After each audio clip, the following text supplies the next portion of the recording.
Assalamualaikum warahmatullahi wabarakatuh. Alhamdulillah, alhamdulillahillazi arsala rasulahu bil huda wa dinil haqq liyudhhirahu ala dini kullihi walau karihal musyrikun.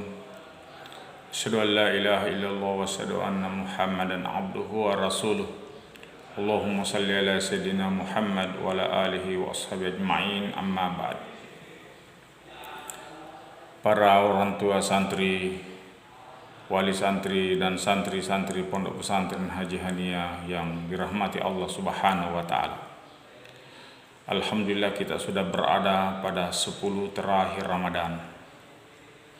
Dan 10 terakhir Ramadan ini adalah janji Rasulullah SAW, itkum minan nar, pembebasan dari api neraka.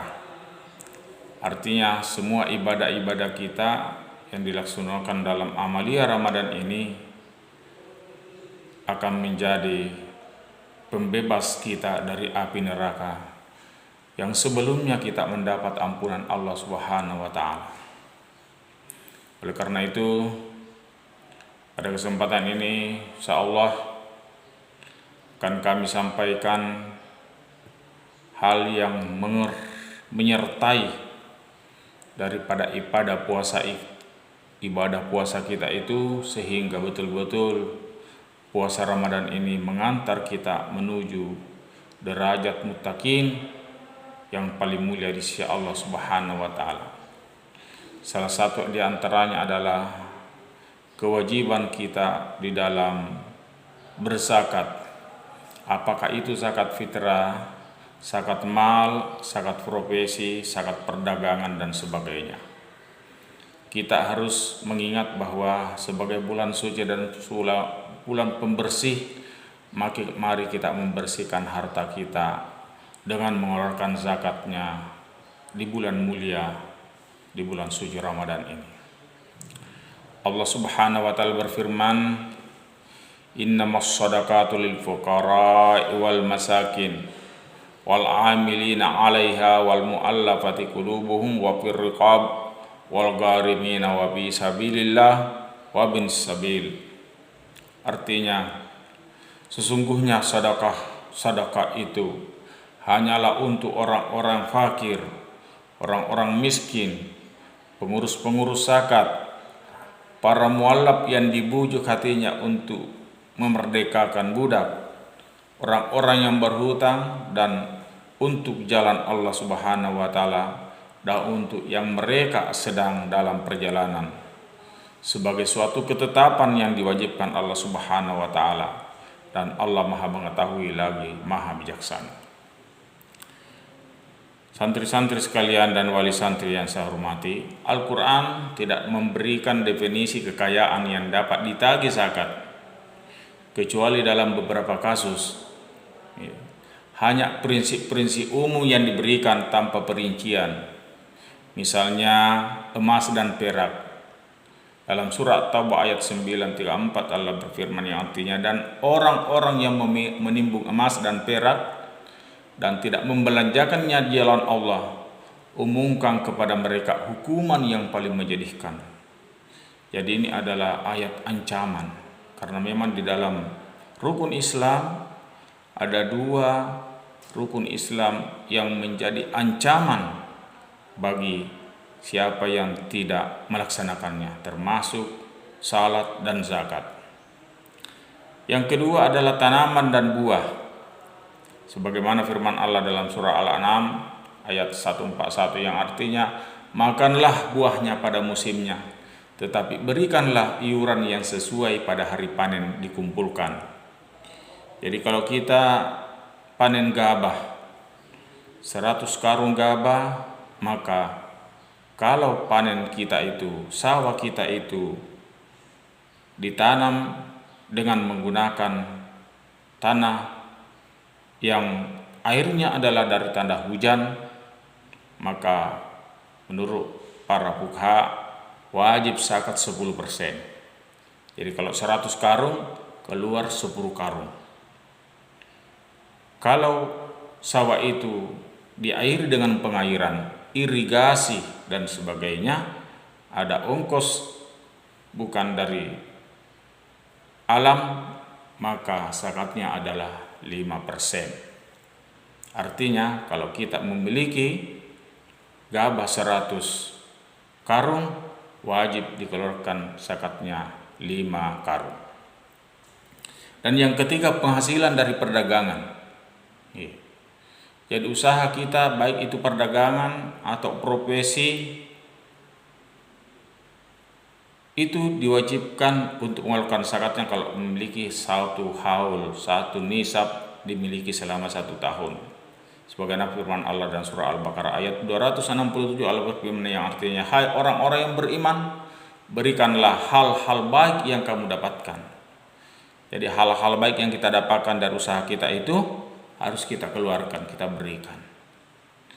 Ulama-ulama fikih bersepakat atau ijma ulama bahwa harta zakat perdagangan itu 2,5%.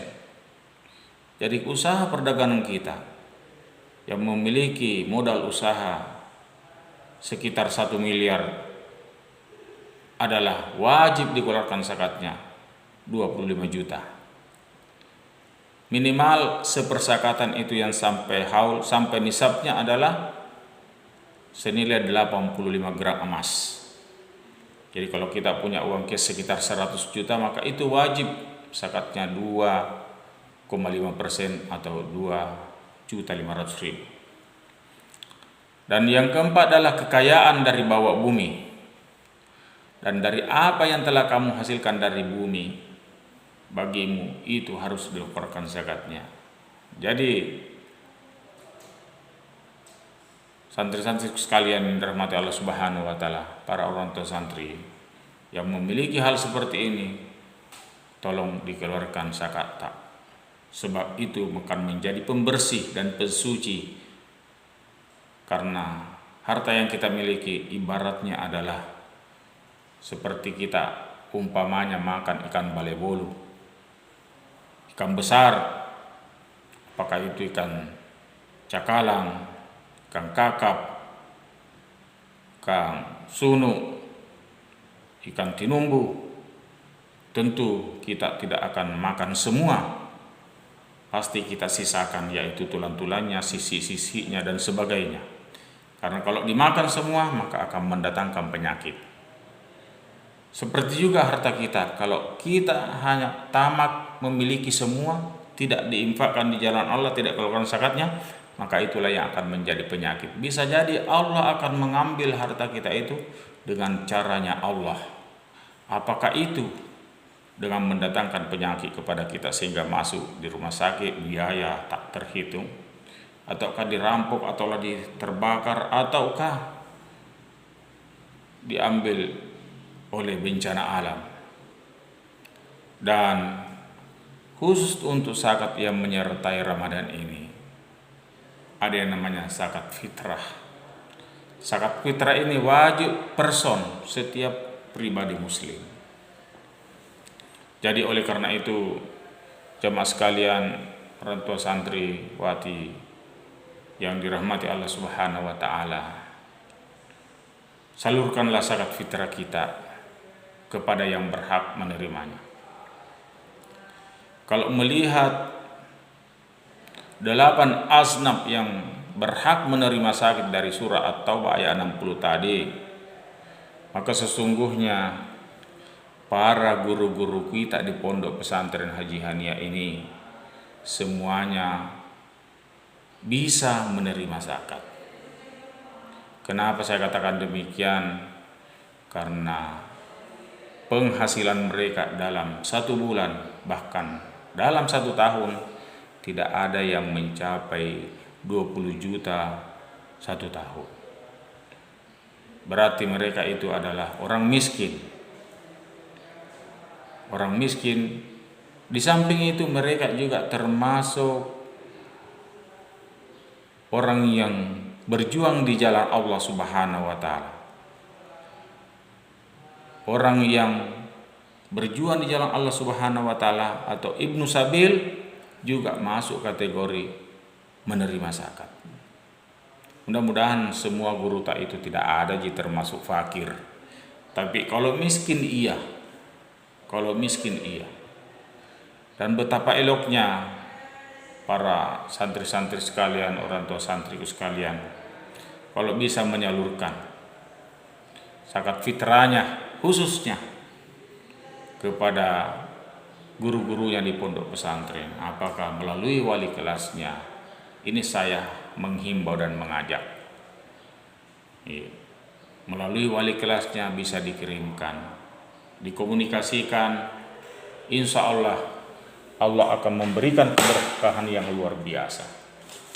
Sebab insya Allah akan mereka berdoa sebagai banyak doa orang yang menerima zakat.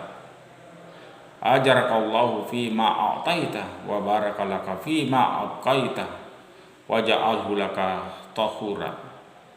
Mudahkanlah ya Allah.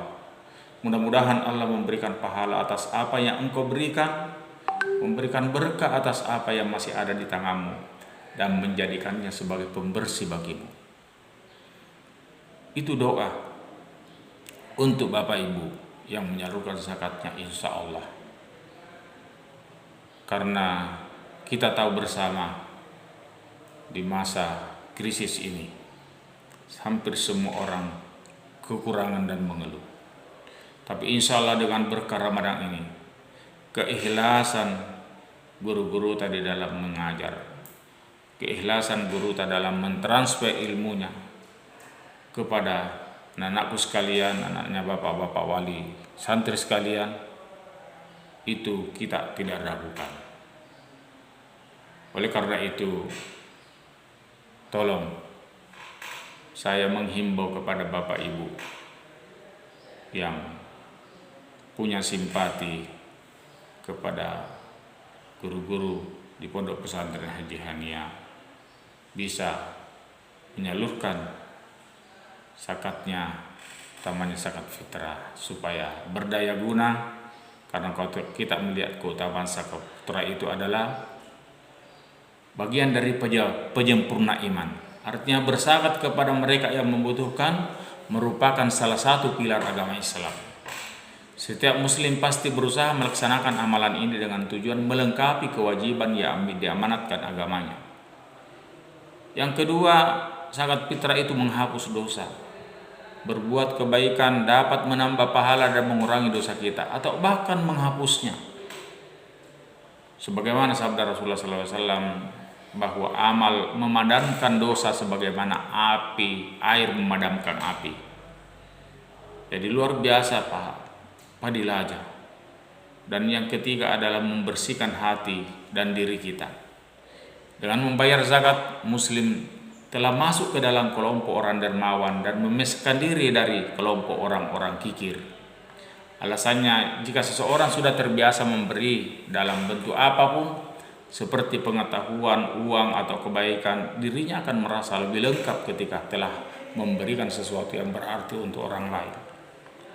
Serta yang keempat adalah menjaga kesetaraan.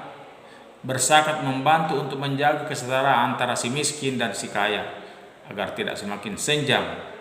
Ketika seluruh masyarakat memanfaatkan ini, konflik kelas dapat dikurangi untuk menjaga keseimbangan.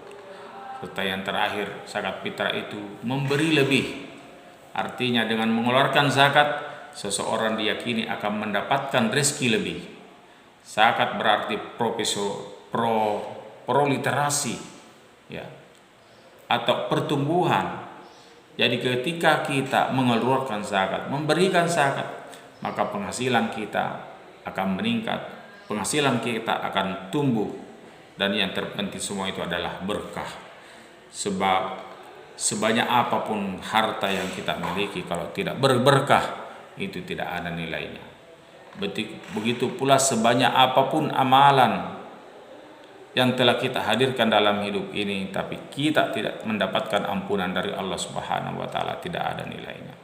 Oleh karena itu, mari kita banyak beristighfar, banyak mempercas iman kita, banyak minta doa kepada Allah Subhanahu wa Ta'ala di akhir Ramadan ini. Sebagaimana yang biasa kita dengarkan dalam wirid-wirid menanti buka puasa, memperbaharui iman. Minta ampun kepada Allah Subhanahu wa taala. Minta doa kepada Allah Subhanahu wa taala agar kita dimasukkan ke dalam surganya dan dijauhkan dari api nerakanya. Nasyhadu an la ilaha illallah wa nastaghfirullah. Nas'aluka ridhaka wal jannah wa na'udzubika min syahtika wan nar. Allahumma innaka afuwun karim tuhibbul afwa fa'fu anna ya rahim. Wallahu musta'an wal itiklan. Assalamualaikum warahmatullahi wabarakatuh.